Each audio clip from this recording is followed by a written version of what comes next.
Hey everyone, welcome to today's video. This is a second part of discussing New York and some of the things that developers have shared and some of the way that's aligned with a lot of the community's requests and things that the community has been looking to see. So this video is we're going to be talking endgame post Warlords of New York. So the end game after the year 2 content. And we're going to talk about some of the things the developers shared in that 3-hour, stream or post event, post show after the release or whatever.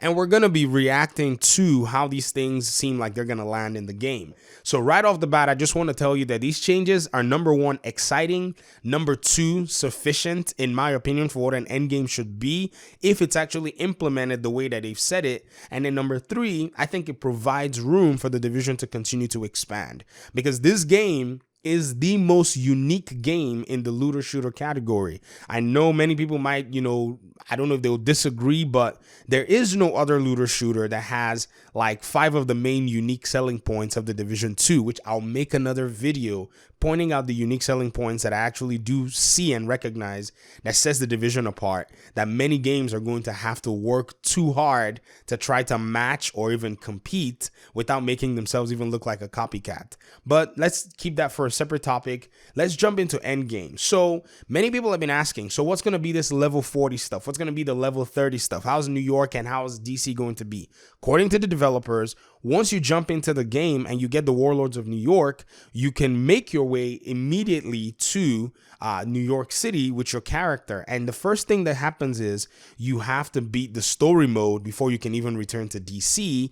And then while you're in New York, you start the journey of leveling from level 30 all the way through level 40.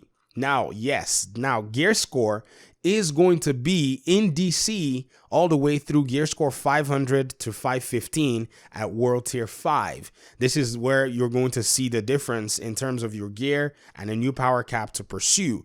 But once you get to level 40 in New York, you're no longer going to have a gear score. Instead, you're going to be chasing max roll stats, better gear, new things that are going to be coming within the game. And so that's how the progression system is going to work. There will be different progression systems for those who are returning to New York in terms of their, the level cap. But then in DC, there will be a different system in that sense. Now, the details and the intricacies and how that's going to work, we would have to get our hands on it to actually see. They're having people who went to, record footage and all that stuff, but the footage that they probably got and, the amount of gameplay experience that they got with the content is probably not enough to show us everything. So that's why we're just going to wait to see how that, that all plays out. Now, in terms of level 40, once you get back to DC though, if you once you achieve level 40, you can, you go back to DC, you remain a level 40 agent. So you're just hunting gear that is at your level. Now you can switch things back and forth to level 30 and 40 in some specific instances, like the raids. They said the raid can be played in the level 30 and the level 40. What I do not know and what they weren't clear about in there is if a level 40 character can play, on the level 30 level, say, you're looking to, run raids with some people and maybe they don't have the New York expansion and they haven't reached level 40, can you toggle that raid to play on their level while you're in DC? I think that's probably a yes, but they didn't confirm that. Okay. Now they also have said that you can farm both maps to be able to get, the gear and everything that's available in the entire game. So you can farm New York, you can farm DC and all that stuff. So that's where I think the end game actually works in terms of leveling. But we still have to kind of take a deeper look to get a picture in our heads, because right now I'm just saying I can't even visualize it until we see how they've implemented the systems, if you understand what I mean. I can create a picture, but there's no need doing that when we're going to be getting the game here in a few weeks and we're going to see what that's about. The next thing that they discussed, which a lot of people probably know now, or some people didn't even know, is global difficulty.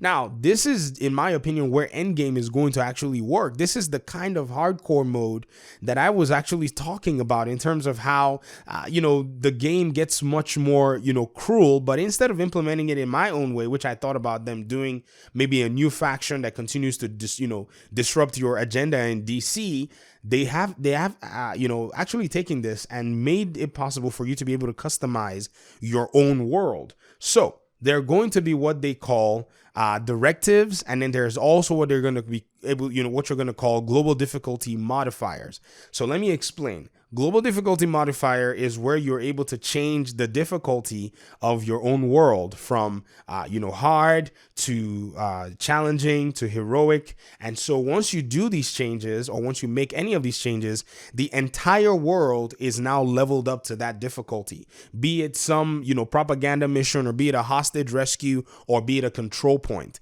I don't think the control point mechanics of doing the different activities will probably do much for you. Now, I'm not saying that that's written off, but I think if they wanted to use that same mechanic, you can do those three, side activities to get your control point up to legendary difficulty if you wanted. I think that's an opportunity they can explore. I don't know if they're going to do it, but I think that's probably a way that they can actually still do it, where control points can get legendary difficulties, and people who want to suffer through that can suffer through that. So that way, if you want to but I think on the heroic level, I think that's actually pretty good, where you just change it and you go to a control point and attack the control point. You don't have to sit there running around and all that stuff if you don't want.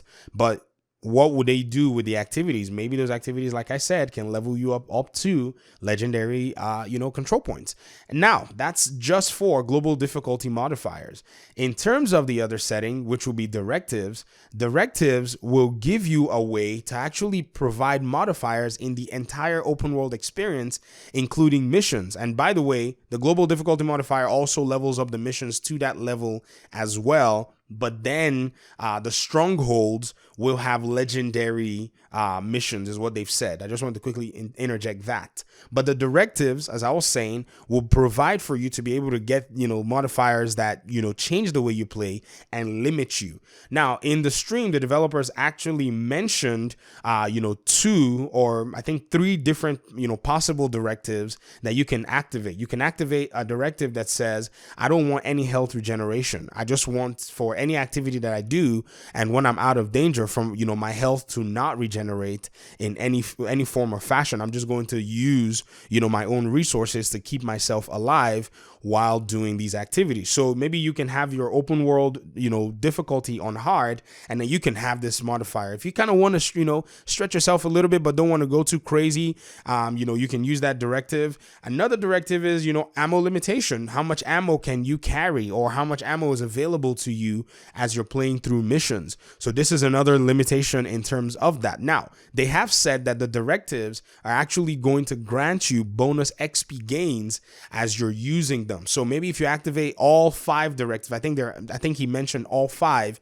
so alluding to the possibility that there are going to be about 5 of these directives, they're going to give you a global directive that provides you XP as you're running through the open world. So this is where I think the end game is actually going to rock like crazy. I mean, you imagine people going all the way to the highest, open world difficulty, and then all the way to the max, directives, and trying to do side missions and all that, and getting huge XP gains, because these XP gains can also give you these caches. They can also give you specialization points. If you want to get your specialization points like crazy, this bonus XP is going to be there to help you, and you can just do some of the side activities that don't necessarily, that you can handle and are fast and all that. So that's a farming method on its own. We'll probably discuss that later on.